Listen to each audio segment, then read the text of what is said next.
Vamos a orar, vamos a poner este tiempo en las manos de Dios.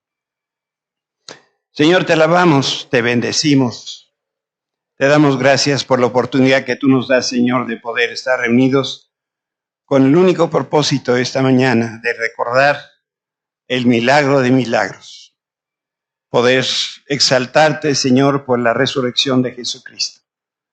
Te pedimos que sea tu Espíritu el que esté en medio de nosotros, moviéndose, hablando, tocando nuestros corazones, en el nombre precioso de Cristo Jesús. Amén. Esta mañana yo quisiera, a través de diferentes conceptos, diferentes pensamientos, hacer referencia a cómo fue que Dios preparó la resurrección de Jesucristo. Y Dios Padre amó a su Hijo Jesucristo con una profundidad, con una intensidad que por supuesto rebasa con mucho nuestras limitaciones, nuestro entendimiento humano no da para poder entender. Pero una muestra de ese amor es que el Padre siguió muy de cerca cada instante de la vida de su Hijo.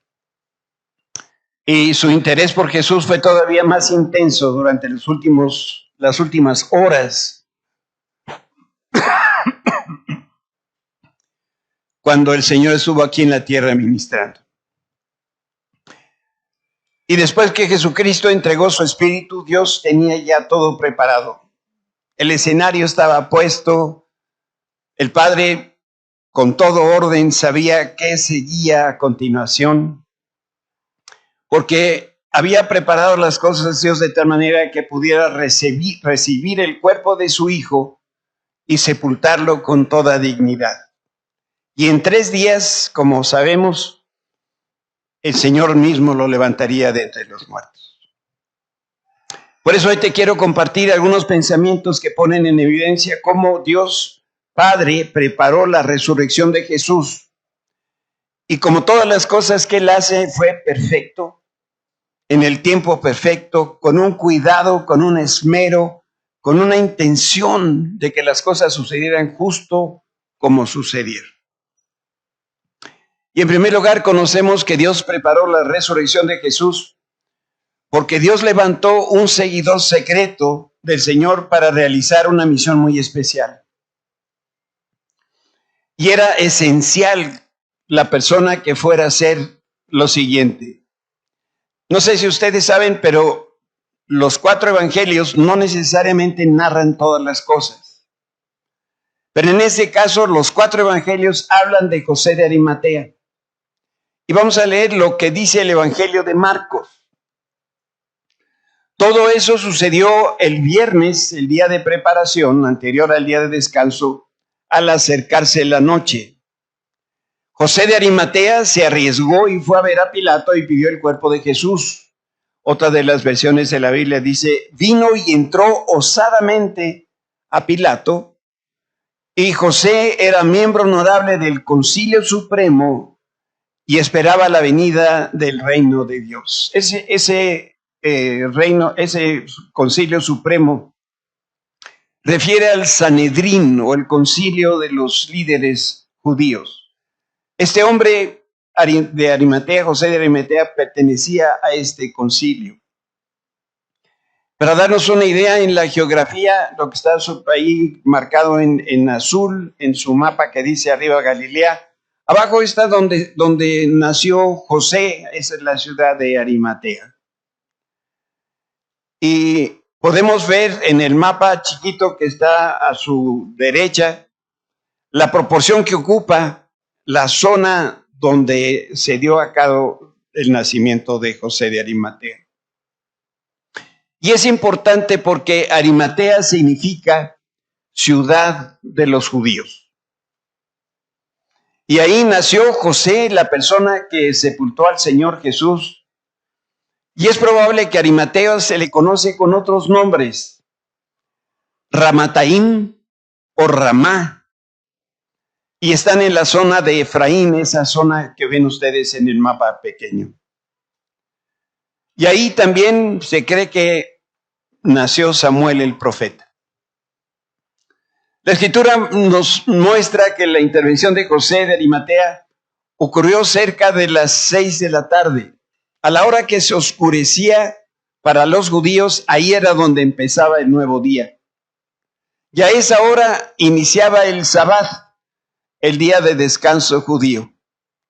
De manera que los seguidores y los discípulos de Jesús huyeron del lugar donde habían crucificado a Jesús, pero al mismo tiempo estaban preocupados por lo que pudiera suceder cuando se quedara el cuerpo expuesto del maestro. Y según la costumbre romana, el cadáver de una persona ejecutada en la cruz debía permanecer colgado durante varios días.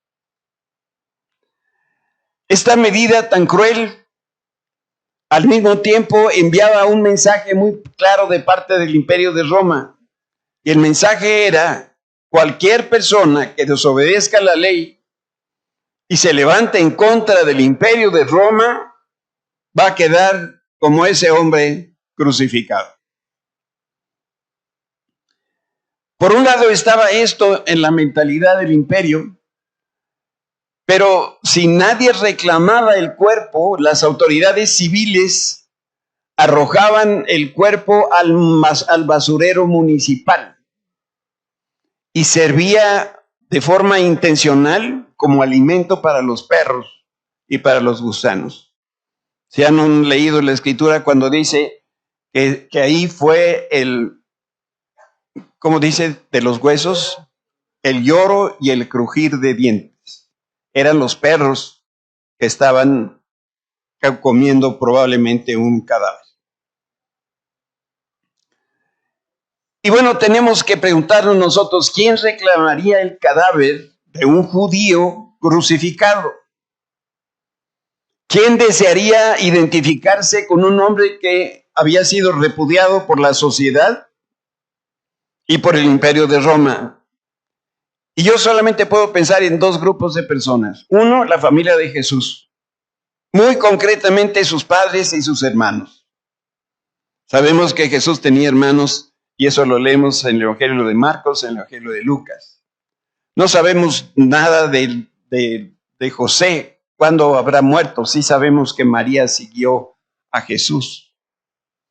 Entonces, o era la familia de Jesús que pedía el cuerpo del Señor, o eran judíos escrupulosos, las personas que buscarían evitar la desnudez del cuerpo, porque para el judío era muy importante que no se viera, que no se exhibiera la persona desnuda.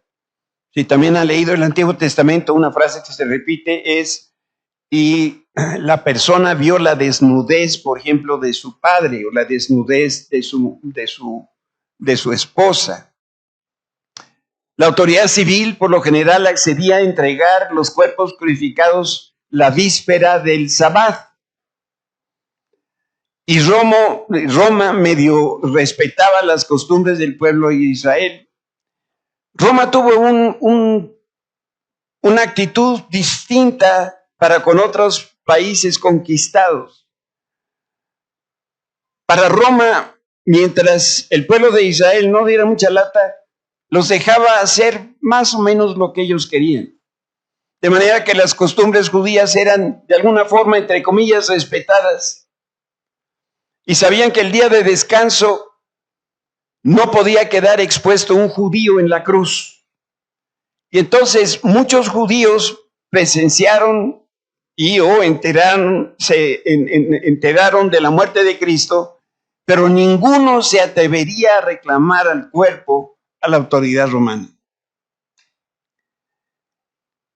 Sin importar lo que pudiera pasar, Dios no iba a permitir que el cuerpo de su hijo se expusiera desnudo más del tiempo que fuera necesario. Por eso, esta vez que estamos hablando de la resurrección, lo queremos ver desde la perspectiva del Padre. ¿Qué cosas tuvo que hacer el Señor para proteger, en este caso, la desnudez de su hijo? Bueno, usó a José de Arimatea y a Nicodemo. Mucho menos consentiría que lo arrojaran a los perros, que estaban ahí merodeando el basurero en Jerusalén. Dicen que en una noche en silencio, una noche tranquila, desde la ciudad se podía escuchar lo que sucedía en el basurero público. Por eso fue que Dios movió el corazón de un líder religioso judío para sepultar a su hijo. Y hablemos un poquito acerca de José de Arimatea. ¿Quién era él? Como están los datos de este hombre en los 4 evangelios, tenemos suficiente información como para hacer un perfil. Era un varón justo y bondadoso, era respetado en Israel,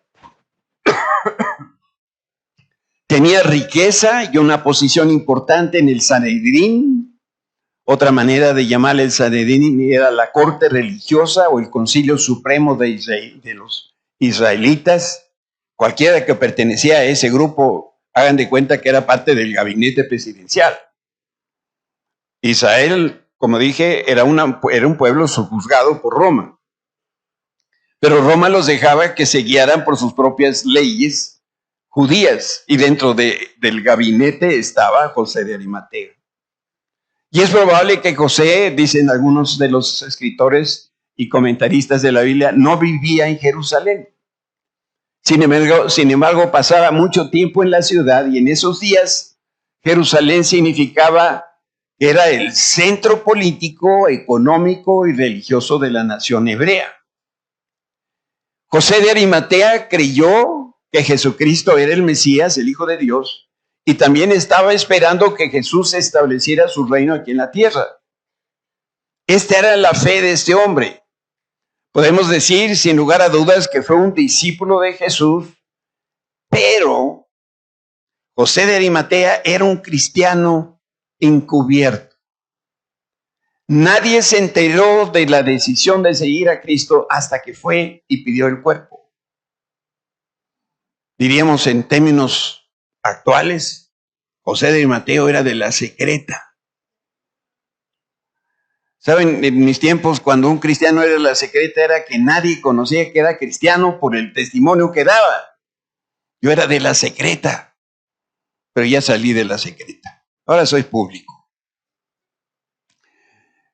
¿Me mueven tantitito el proyector, por favor? Porque no veo los números.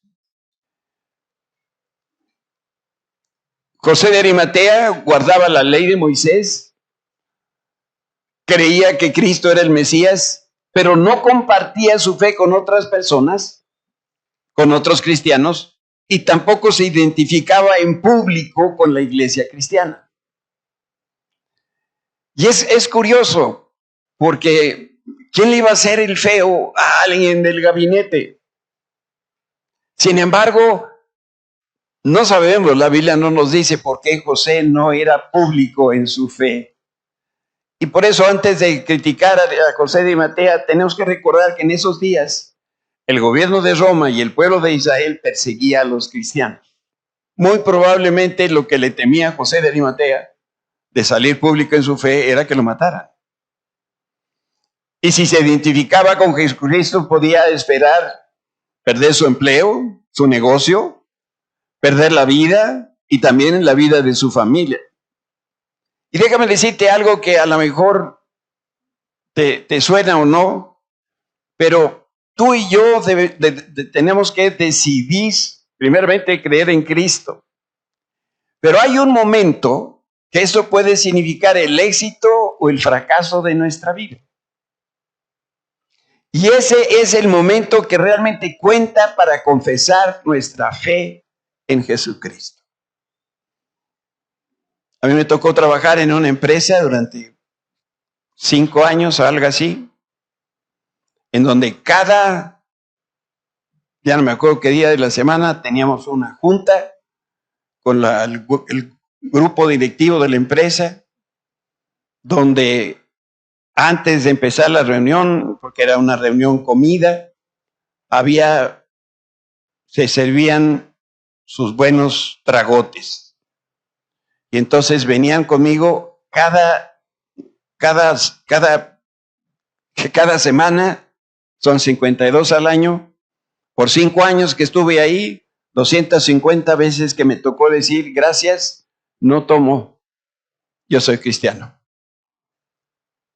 Hay lugares donde yo puedo pasar desapercibido como cristiano. Y hay lugares donde testificar mi fe en Jesucristo me puede costar, ¿qué cosa? La chamba, o el desprecio, o el rechazo de la familia. Y José de Arimatea testificó cuando había que testificar. Por eso, la noche que Jesús murió, José de Arimatea declaró dónde y cuándo importa que él era un seguidor de Jesucristo. Después de la crucifixión de Jesús, se declaró cristiano delante de Roma y delante del Sanedrín judío. Yo creo que ese día debe haber descansado este hombre. Y además se pronunció en contra de la decisión del concilio judío, porque él no quería que entregaran a Jesús a las autoridades romanas. Entonces estaba en contra de Roma y en contra del propio concilio judío. Por eso yo advierto en José de Arimatea una virtud que se llama denuedo. En inglés, cuando la letra es negrita, en un escrito se le dice bold, B-O-L-D. Y de ahí viene la palabra también denuedo. Y nosotros debemos ser cristianos negritos. Bueno, algunos ya son. Pero los que no son negritos necesitan subrayarse lo suficiente para que todo mundo sepa que nosotros somos creyentes en Jesucristo. Y testificar ahí donde cuesta, en el trabajo, con los vecinos, con la familia. Y algunos lo tienen que hacer en su propia casa, con su esposa, con sus hijos. Ahí donde cuenta. Ahí es donde nosotros tenemos que ser como José de Arimatea. Se necesita valor, se necesita convicción para que un líder religioso judío enfrentara a un procurador romano. ¿Y qué era un procurador romano? Era un funcionario de Roma enviado personalmente por el emperador. Dicen los que estudiaron estas cosas que probablemente se dedicaban a cuestiones administrativas, pues era el sereno, pero venía recomendado directamente por el emperador de Roma. Entonces, ¿quién se le pondría al tú por tú a un procurador? ¿Un judío? ¿Un hombre de negritas? ¿Un hombre que tuviera realmente valor?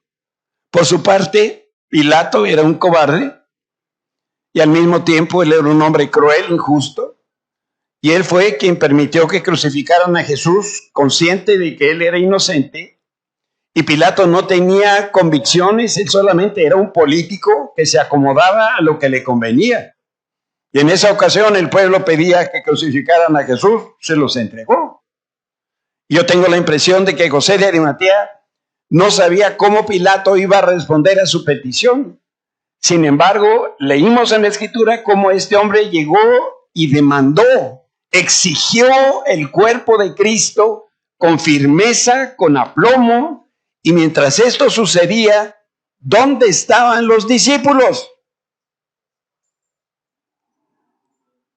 La última vez que la Escritura los menciona, todos menos Juan habían huido o estaban viendo el drama de los siglos, pero de una distancia conservadora para que nadie los fuera a identificar como discípulos de Jesucristo. ¡Qué feo! Estos son el grupo más cercano. Y decía yo, el viernes me parece, de esos círculos concéntricos de los amigos de Jesús, al final los tres más cercanos eran Pedro, Jacobo y Juan. Y Pedro no estaba, y Jacobo, hermano de Jesús, tampoco estaba. El único que quedó ahí fue Juan. Y las mujeres. porque dieron testimonio de que tenían más pantalones que los que usaban pantalones. Bueno, no usaban pantalones tampoco, porque usaban unas túnicas ahí medias raras. Quizá por eso el zócalo de allá de Jerusalén estaba así, miren, les hacía cincos. José de Arimatea entonces no estaba muy seguro de si Pilato aceptaría la petición o no, pero de lo que sí él estaba muy seguro era que las autoridades romanas eran hostiles para los judíos. Como hemos comentado, Israel era un estado conquistado, dominado por Roma. Pilato estaba molesto porque los líderes religiosos judíos lo estaban presionando para decidir sobre la vida del Señor. Pilato no quería participar en el juicio de los judíos. De hecho, hasta la esposa de Pilato le dijo: no tengas nada que ver con ese hombre justo. Y al pedir el cuerpo de Cristo, perdonen la voz, es que ayer me fui con el mariachi.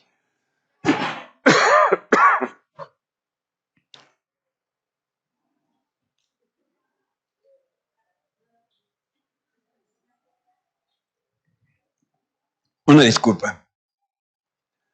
Al pedir el cuerpo de Cristo, José de Arimatea sabía que estaba corriendo mucho peligro, que podía provocar el enojo popular. Y humanamente hablando, José de Arimatea tenía más que perder que ganar. Y si antes fue un discípulo en secreto de Jesús, después de pedir su cuerpo, se convirtió en un embajador público de Jesucristo. José de Arimatea tuvo una oportunidad para lograr un propósito y supo emplear la posición que Dios le dio de autoridad, porque Dios mismo lo estaba respaldando. Eso que le daba valor a José de Arimatea no era otra cosa que la mano de Dios, que decía: José, yo te tengo aquí, tú no te apures. Y nosotros por eso, cuando testificamos de Jesucristo, tenemos que hacerlo con todo denuedo, con todo valor, que se enteren que soy creyente en Jesucristo. No pongas un pescadito en tu carro, porque luego andas con el carro metiéndote en donde debes meterte y cerrándote a los carros. Algunos que en vez de pescadito es que traen tiburón ahí, ¿no? Otros traen la Biblia en el tablero, no sirve de nada. Lo que necesitas es un testimonio, como el de José de Arimatea. Conocemos que Dios preparó la resurrección de Jesús porque Dios trató con Pilato. Porque lo que siguió en el drama de la cruz lo leemos en los evangelios. En dos de ellos, y si me permiten, se los quiero mostrar. José de Arimatea fue a ver a Pilato y le pidió el cuerpo de Jesús. Pilato emitió una orden para que se lo entregara. Y Marcos dice que Pilato no podía creer que Jesús ya hubiera muerto, así que llamó al oficial romano y le preguntó que si había muerto, y el oficial lo confirmó, y así Pilato le dijo a José que podía llevarse el cuerpo. Pilato tenía buenas razones para dudar que Cristo hubiera muerto. Los historiadores reportan que algunos crucificados llegaban a lograr vivir varios días estando crucificados. Y hubo tal escepticismo en Pilato que lo impulsó a consultar por el estado físico de Jesús, diciéndole al que fue encargado de la crucifixión: ve y asegúrate que esté muerto. Y mientras todo esto estaba sucediendo, Dios estaba tratando con Pilato. Por eso, cuando el centurión reportó que Jesús había muerto, Pilato accedió y entregó el cuerpo, y la resurrección de Jesús empezó a estar un paso más cerca de hacerse público. Lo tercero que conocemos que Dios preparó para la resurrección de Jesús fue que Dios se hizo cargo del cuerpo del Mesías. Detrás de la escena, Dios estaba cerquita. Si siempre estuvo cerquita de Jesús, en estas horas el Padre no se separó de Jesús en ningún momento. Y lo que siguió de la pasión de Jesús aparece nuevamente en los 4 evangelios. Y vamos a leer la versión de Juan. José de Arimatea acompañó a Nicodemo, el hombre que había ido a ver a Jesús de noche, y llevó consigo 33 kilos de ungüento perfumado, una mezcla de mirra y aloe. Dicen los estudiosos de la Biblia que la cantidad de ungüento perfumado sugiere la sepultura de un rey, la sepultura de un faraón. Pónganse a pensar, 34 kilos de ungüento perfumado fue lo que utilizaron. De acuerdo con la costumbre de los entierros judíos, envolvieron el cuerpo de Jesús untado con las especies en largos lienzos de lino. José de Arimatea y Nicodemo, otro líder judío, bajaron el cuerpo de Jesús de la cruz, lo prepararon, compraron los ungüentos, las especies finísimas y después lo envolvieron en estos lienzos. Conocemos que Dios preparó la resurrección de Jesús porque Dios reservó un jardín. Y este hecho, ¿qué creen? Está en los 4 evangelios. Vamos a leer el recuento de Lucas. Esto sucedió el viernes por la tarde, el día de preparación de la Pascua, cuando el día de descanso estaba por comenzar. Mientras llevaba el cuerpo de las mujeres de Galilea, iban detrás y vieron la tumba. Esta era una tumba nueva que nunca había sido usada, donde lo colocaron. Luego fueron a sus casas, prepararon las especies y los ungüentos para ungir el cuerpo de Jesús, pero cuando terminaron ya había comenzado el día de descanso, así que descansaron como ordena la ley. A un judío, observador de la ley,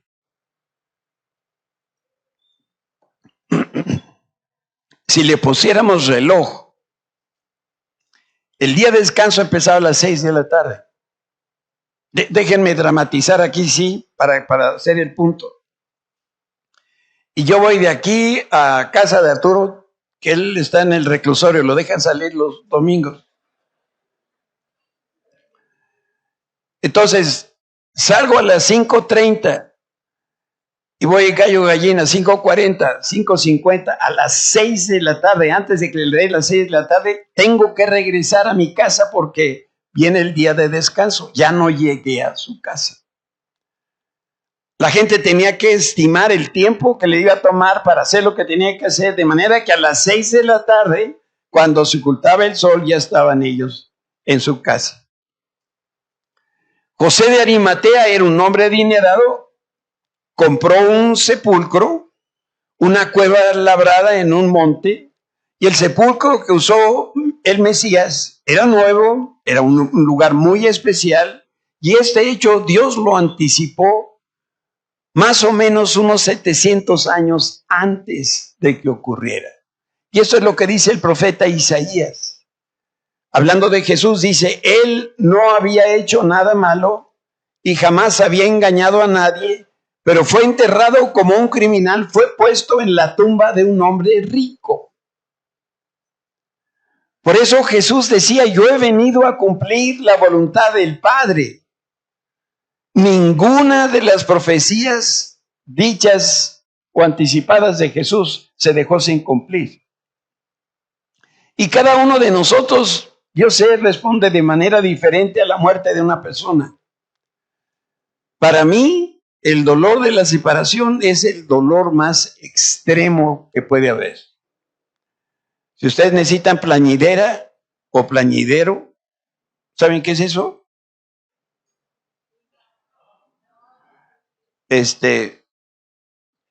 Para que me entiendan, yo soy empleado de Galloso. Entonces, cuando hay funerales me invitan a mí, porque yo chillo en todos los funerales. No es importante si lo conozco, si sí lo conozco. Yo ya llegué a la edad donde ya lloro en los comerciales, hombre.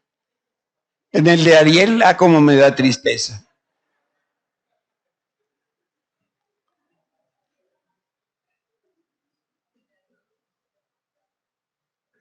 Cada uno de nosotros reaccionamos de alguna manera. Por eso me puedo medio imaginar el dolor que sentían los amigos cercanos de Jesús mientras estaban, imagínense, preparando el cuerpo de Jesús para sepultarlo. Hoy muere un ser querido y llamamos a la agencia de funeraria o nosotros mismos no trasladamos. Alguien tiene que venir por el cuerpo y se lo lleva y nosotros dejamos de ver a la persona y después lo que tenga que suceder, sucede. Pero aquí los amigos estaban preparando el cuerpo. Además se acercaba el Sabbat, por eso los arreglos funerales tenían que ser agilizados y para impedir que robaran el cuerpo de Jesús, Roma mandó colocar una piedra enorme que impedía el acceso al sepulcro. Algunos opinan que era una piedra de molino de más de 1 metro de diámetro y era tan pesada que solo se podía mover entre varios hombres. Y tradicionalmente los varones judíos eran los encargados de preparar el cuerpo para la sepultura. Si ustedes van a un funeral el día de hoy, un funeral judío, no van a ver mujeres. Solamente están los varones. Y no sabemos con precisión qué tanto participaron las mujeres, pero es posible que ellas presenciaron todo porque se trataba de Jesús, el Maestro, el Hijo de Dios. María Magdalena y María, la madre de Jesús, vieron cómo envolvieron el cuerpo y cómo lo introdujeron a la cueva. También vieron dónde colocaron el cuerpo y ellas regresaron a terminar lo que los varones habían iniciado. Pilato no solo accedió a vigilar el sepulcro, sino que ofreció el sello de Roma. Y este sello era un cordel que le daba seguridad a la cueva. Se le ataban las rocas, se cubría con cera para impedir el acceso de cualquier persona. Y si alguien movía la piedra y rompía el sello, estaba desafiando al imperio de Roma. Augusto César se les iba a parar ahí. Nadie en su sano juicio lo haría. Por eso, el cuerpo de Jesús dentro del sepulcro, una roca impidiendo el acceso, el sello de Roma era como la garantía suficiente para los líderes religiosos judíos y también para la autoridad romana que Jesús de verdad estaba muerto. Tanto los políticos como los religiosos creían haber eliminado a Jesús para siempre. Creían haber eliminado las controversias de la fe verdadera, de las leyes de los hombres. Creían haber eliminado la amenaza de perder la posición política que ostentaban. Creían que si el cuerpo estaba protegido, nadie lo iba a robar. Pero lo más importante para los opositores era que creían que nadie se iba a atrever a declarar que Jesús había resucitado. Porque conocían al Maestro y sabían que él había dicho, en 3 días el templo de Jerusalén será destruido y será levantado en 3 días. Y una vez más vemos que nuestros pensamientos no son los pensamientos de Dios, ni sus caminos nuestros caminos. Resulta que la guardia y el sello de Roma no solo no impidieron que Jesús resucitara, sino que fue un más amplio y mejor sustento al milagro de la resurrección. Si el sello estaba sin haberse tocado, y el sepulcro estaba vacío, ¿qué sucedió? Jesús resucitó. Conocemos que Dios preparó la resurrección de Jesucristo porque Dios tomó autoridad de todas las personas que participaron en la crucifixión. A veces pensamos que Dios está en el cielo, quién sabe dónde, ¿no? Distante de lo que está pasando en el mundo, sin saber realmente si Dios va a intervenir o no va a intervenir, pero descuida que Dios está cuidando a los suyos como cuidó a Jesús. Y esta idea de sellar la tumba no fue de los hombres. Esta fue la manera como Dios demostró al mundo que su Hijo resucitó de entre los muertos. Ese es el registro de Mateo, capítulo 27. Al día siguiente de la preparación de la Pascua, que era el día de descanso, los principales sacerdotes y los fariseos fueron a ver a Pilato y le dijeron, Señor, están hablándole a Pilato, Recordamos lo que dijo una vez el mentiroso Jesús cuando estaba todavía quien con vida. Luego de 3 días resucitaré de los muertos. Por lo tanto, le pedimos que selle la tumba hasta el tercer día, y eso impedirá que sus discípulos vayan y roben su cuerpo y luego le digan a todo el mundo que Él resucitó de los muertos. Si eso sucede, estaremos peor que al principio.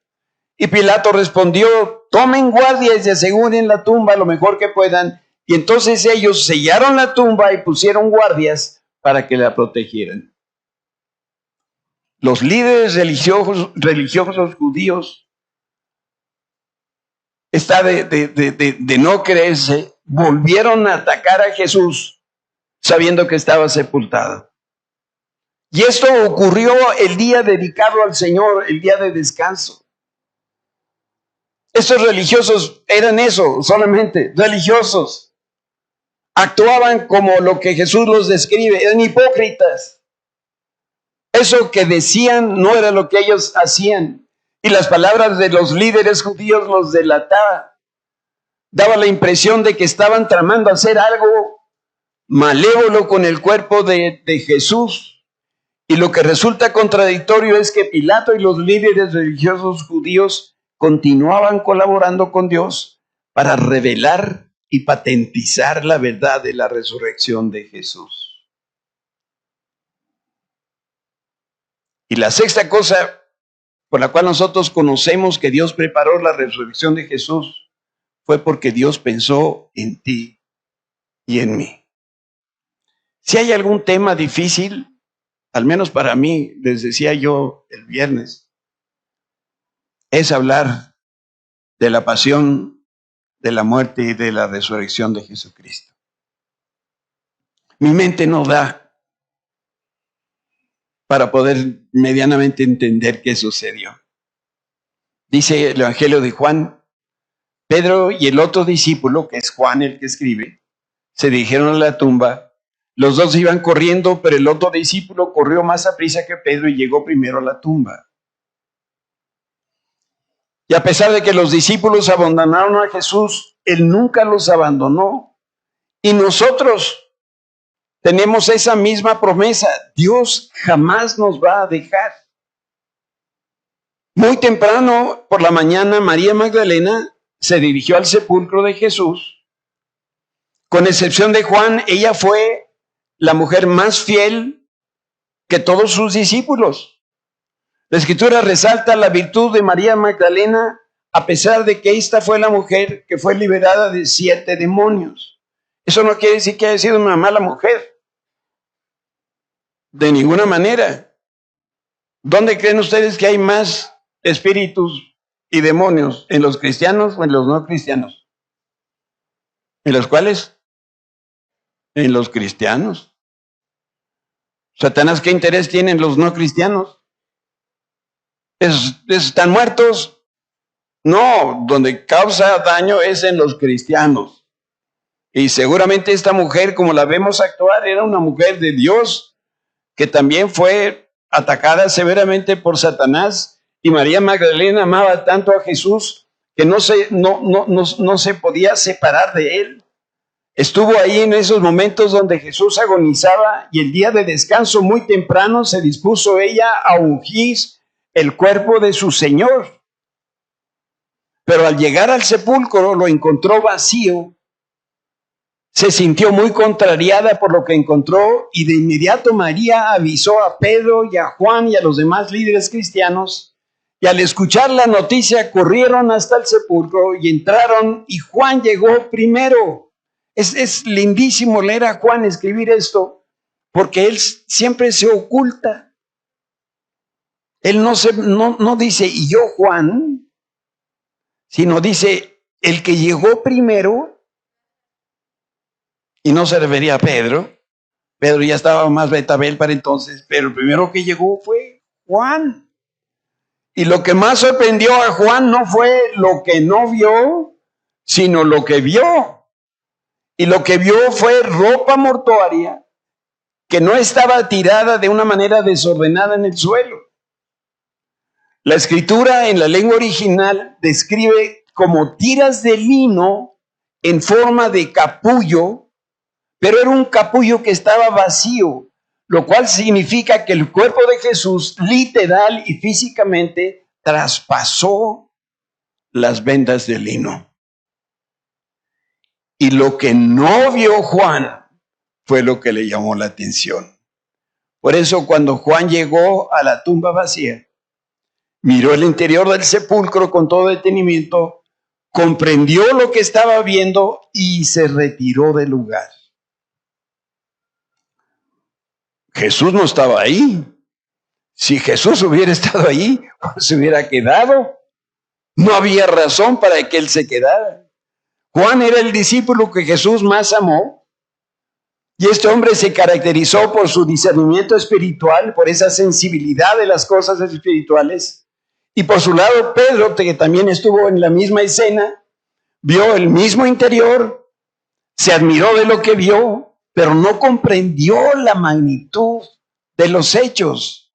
Lucas lo pone en estos términos. Sin embargo, Pedro se levantó de un salto, corrió a la tumba para ver por sí mismo, agachándose, miró hacia adentro y vio solo los lienzos de lino vacíos. Luego regresó a casa preguntándose qué habría ocurrido. Juan vio y creyó. Pedro llegó y vio y dijo, no sé qué está pasando aquí. Dos discípulos, dos actitudes. Uno solo de ellos creyó de inmediato. Así que cuando Pedro se retiró del sepulcro vacío, no estaba convencido de que Jesús había resucitado. Y un poco más tarde, María Magdalena regresó otra vez al jardín cementerio. Ella sabía que Jesús, a quien amaba entrañablemente, no estaba sepultado. Entonces, ¿a qué fue María Magdalena? No sabemos. Pero pudiéramos quizá decir que el anhelo de estar con el Maestro, o dicho de forma negativa, no podía no estar donde estaba Jesús. Y la última vez que lo vio fue en el cementerio. Y María dijo, aunque sea ahí voy a estar con él. De pronto María, estando allí en el cementerio, advirtió la presencia de otra persona y creyó que se trataba del hortelano, la persona que cuidaba el jardín. Y así lo leemos en el Evangelio. Apreciada mujer, ¿por qué lloras?, le preguntó Jesús. ¿A quién buscas? Ella pensó que era el jardinero. Y le dijo, Señor, si usted se lo ha llevado, dígame dónde lo puso y yo iré a buscarlo. Este hombre del jardín hizo dos preguntas. Mujer, ¿por qué lloras? Mujer, ¿a quién buscas? Pero estas dos preguntas fueron suficientes para disipar cualquier duda, cualquier confusión y cualquier dolor que ella pudo haber sentido. No lo dice la Biblia, pero yo me atrevo a decir que con mucha ternura y quizá hasta con una sonrisa en los labios, Jesús le dijo lo siguiente.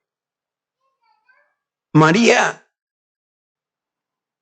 dijo Jesús, y ella giró hacia él y exclamó, Raboni, que en hebreo significa maestro. De inmediato, María comprendió que era Jesús. Ella reconoció la voz de su pastor cuando lo llamó por nombre. Y le dijo, María, ¿me pueden ayudar atrás?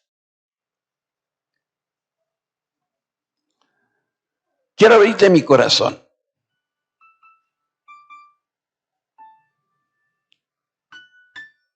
¿Por qué es tan difícil de pronto para un pastor hablar de la muerte, de la resurrección de Jesús? Desde mi perspectiva, de todas las palabras que Jesús ha pronunciado desde la eternidad, para mí esta es la palabra más poderosa que hay. ¿Cuál palabra, pastor? Un día el Señor me llamó y me dijo, Arturo. Como lo mismo que le dijo Jesús a la mujer, María. Y desde ese instante mi vida cambió.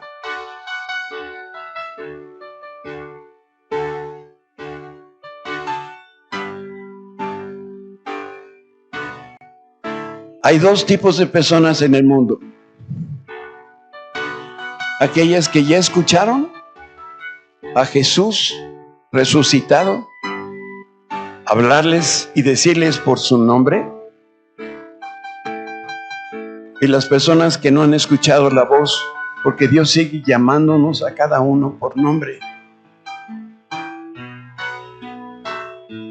Cuando Dios nos salvó, no hizo un ademán y dijo, todos ustedes sean salvos. ¿Lo pudo haber hecho Dios? ¿Tenía el poder para salvarlos a todos así? Pero no lo hizo. Él ha ido de uno por uno, por uno. Yo no sé por ti. También por ti, Fanta.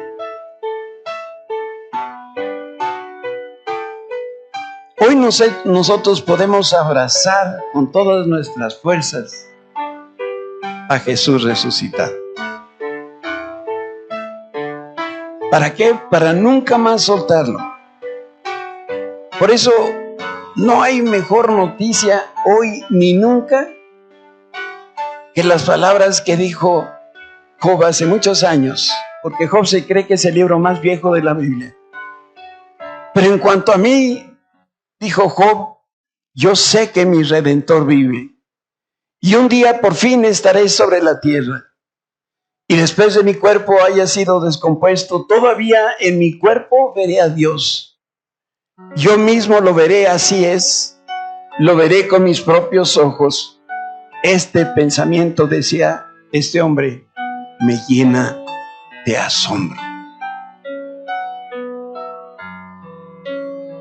Si hay algo que nos debe llenar de asombro, es que Dios un día te dijera, Miss Becky, qué poderoso, Noemí. Y así fue con cada uno de nosotros. Por nombre. ¿Y sabes por qué lo hizo de esa manera? Porque la respuesta que damos también es por nombre. ¿Cómo quisiera yo que si yo le dijera, Señor, salva a mi esposa? Y por el hecho de orar para que mi esposa sea salva, ella tiene que escuchar la voz de Dios, igual que yo la escuché. ¿Cómo me gustaría poder hacer y asegurarme que mis hijos, que mis nietos, que mis generaciones todas conocieran a Jesús? Pero yo no puedo hacer eso. Cada uno de ellos tiene que tomar esa decisión. Yo sé que aquí hay papás que en las noches se desvelan orando y pensando, ¿dónde estará mi hijo? ¿Dónde estará mi hija? O los hijos que estarán diciendo, ¿dónde estará mi papá? Hoy el Señor está llamando por nombre a cada uno de nosotros. ¿Lo escuchas?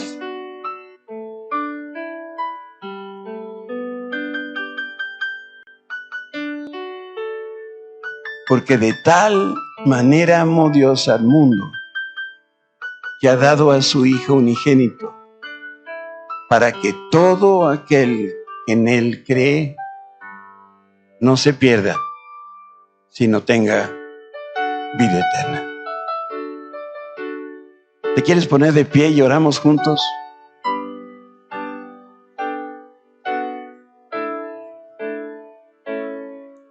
Yo te invito a que tú, con tus palabras, porque yo no puedo orar por ti, pero tú sí puedes orar por ti, le digas al Señor lo que Dios ha estado queriendo escuchar desde hace mucho tiempo. Señor, ya te escuché. Esta mañana escuché cómo me llamabas por mi nombre.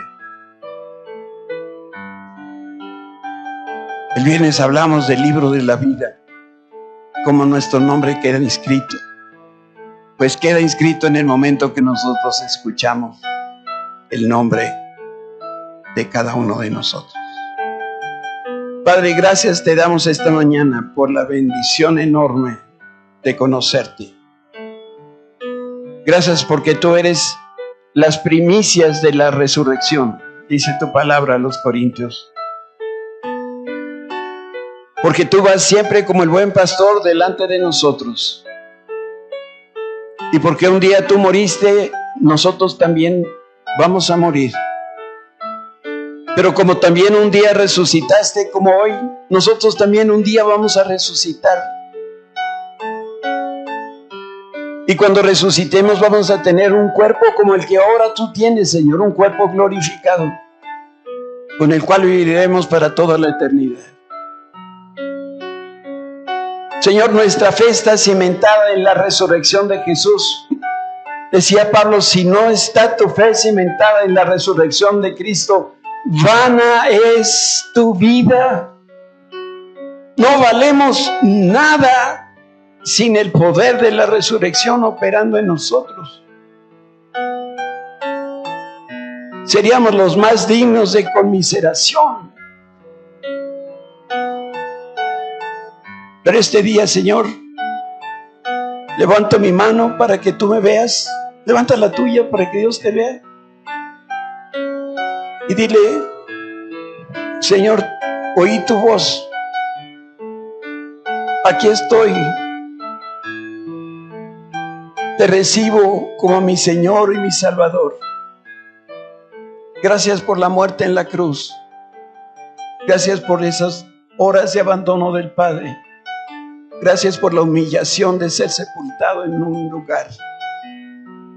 Pero sobre todo, gracias, Señor, porque tú resucitaste el tercer día como lo prometiste.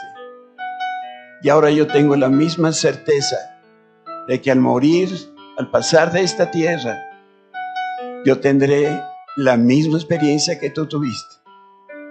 Y habré de traspasar una venda si es que me vendaron.